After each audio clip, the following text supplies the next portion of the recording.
Are you going on your first cruise with Royal Caribbean? There are a few things I really wish I knew before my first sailing, and these tips can save you time, money, and stress on day one.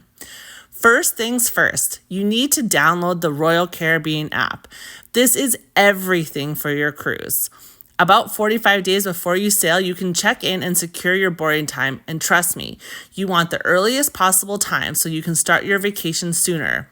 You can book your excursions, dining, and shows, and even find deals on drink packages right in the app. And here's a big one. You can complete your muster drill video in the app too.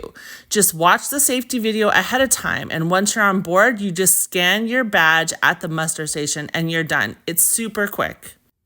Next, if you're thinking about extras like a cabana for the day, book this in your app before the cruise. We actually got 50% off of our cabana by booking it prior to our cruise versus the onboard pricing. A lot of these prices go up or they sell out, so booking early can save you a ton of money. Tip number 3, print your luggage tags before you get to the port. Attach them to their bags at home so when you arrive, you can just drop your luggage off and walk straight into the terminal. It makes embarkation way smoother. Number 4, set yourself up for express boarding. You'll need to do these things anyway, so you might as well do them in your app ahead of time. And a lot of people don't even know about this. They think that express boarding is for concierge or someone with a high level status with Royal.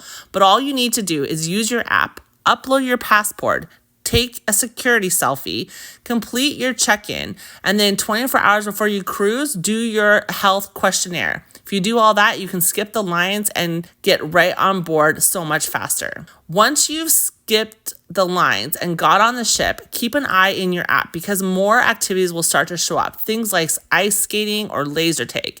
These are included in your fare, but they fill up so fast. So have an idea already of what day you would like to book these, and when they become available in your app, make sure you book them right away. We barely got to do ice skating and we missed laser tag. We lucked out when a friend on board let our kids go in place of them. Number 6, pack your swimsuit in your carry-on. This is so important. Your stateroom usually is not going to be ready till about 1 or 1:30, but those pools and water slides are often already open. While most people go straight to eat, this is actually one of the best times to hit the pool. Shorter lines, less crowded, you can really maximize the pool and water slides these first few hours on board. Those are some of my top tips for first-time cruisers on the Royal Caribbean. If you found this helpful, make sure you subscribe for more cruise tips and room tours as we travel. And let me know in the comments, what's your biggest question you had before you boarded your first cruise?